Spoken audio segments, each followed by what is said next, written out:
passing a disclosure law is very important. But long term, if we want to see a vibrant democracy, where people of any political point of view who want to be in public service can get up and run for office without having to beg rich people for money, we need to move to public funding. Yeah!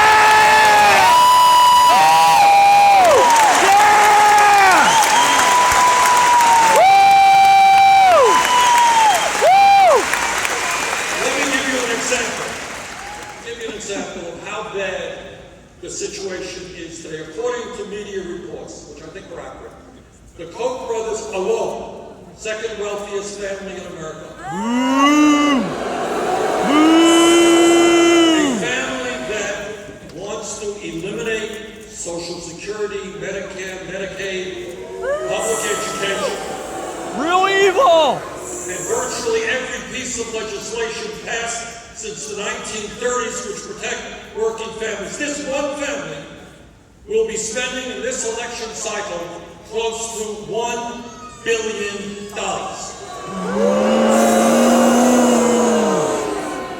And their job and what their money is about is to elect candidates who make the rich richer and everybody else poorer. But when you have one family spending close to $1 billion, which is more money than either the Democratic Party or the Republican Party will spend. This is not democracy, this is oligarchy, and we have not banned it.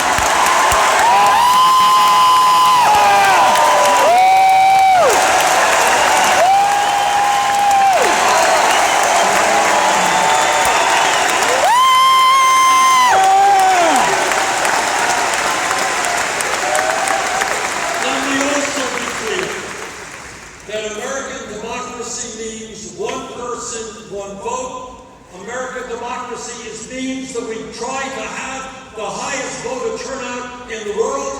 American democracy does not mean voter suppression or the gerrymandering of districts.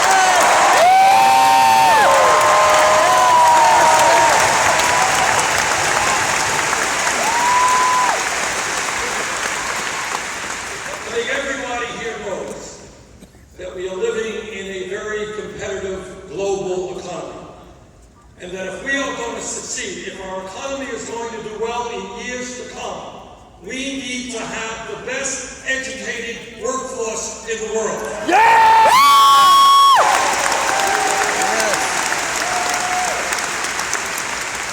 To my mind, it is basically insane, and I use that word advisedly, and counterproductive to the future of this country when we have today hundreds of thousands of bright, young, qualified people who want to get a higher education.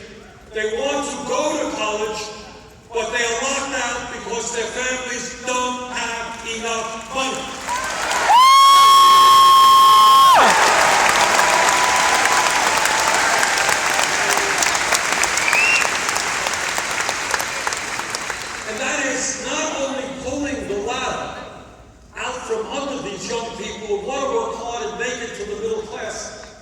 It is not the way you create a growing and vibrant economy when we need doctors and scientists and nurses and teachers and all kinds of well-educated workers. But the issue goes beyond the high cost of college and people not being able to get into college.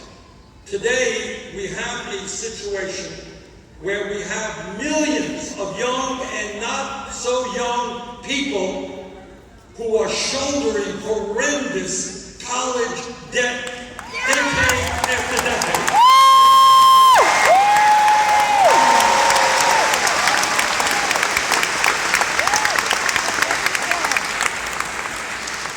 A year or so ago, I met with some folks. There was a young woman there whose dream it had been to go to medical school and practice primary care for low-income people, exactly the kind of physicians that we need. That's what she did. And as a result, she left school $300,000 in debt. For the crime of going school so she can work with low-income people. Then I thought that was really quite extreme. When I was in Iowa a couple of months ago, and I mentioned this fact, a young woman came up to me after my remarks. She said, "Senator, I just graduated dental school, $400,000 in debt." Trying to Now one that up is the why, medical school. and all over this country, young people, $50,000, $60,000 in debt. Talked to somebody recently spending 20% of her income paying back student debt. People can't get married, they can't have kids, can't buy a house because of the student debt. So we've introduced legislation, which I will push through as president, that does two things. Yes. Number one, it will make every public college and university in America tuition free.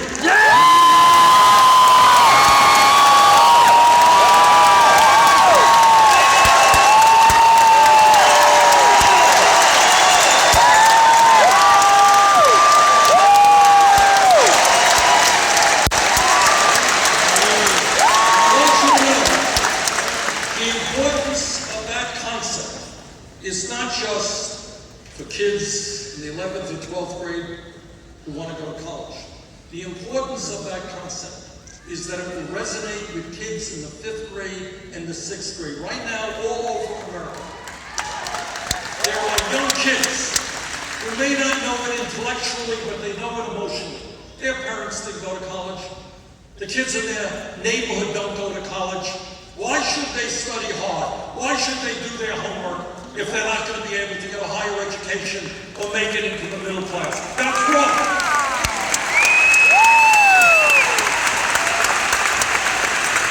So we are saying that every kid in America, if you study hard, if you do your work, you will in fact be able to get all of the education you need, regardless of the income.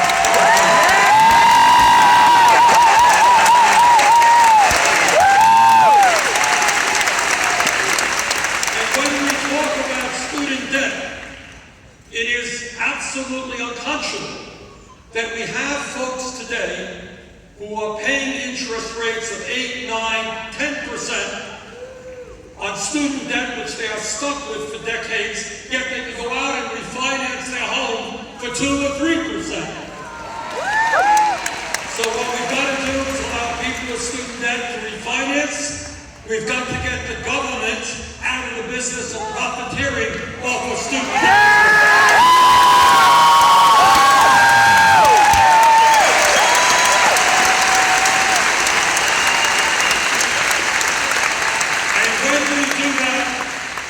We can cut student interest rates by more than half. Now, when we talk about the major issues facing not only our country, but the world, it is absolutely essential that we talk about our responsibilities as human beings, as adults, as parents, and understand that there is nothing more important than leaving this planet in a way that is habitable for our kids and our grandchildren.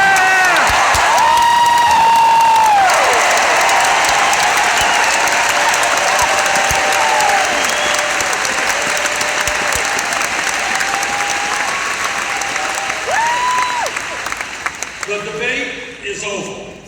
The scientific community has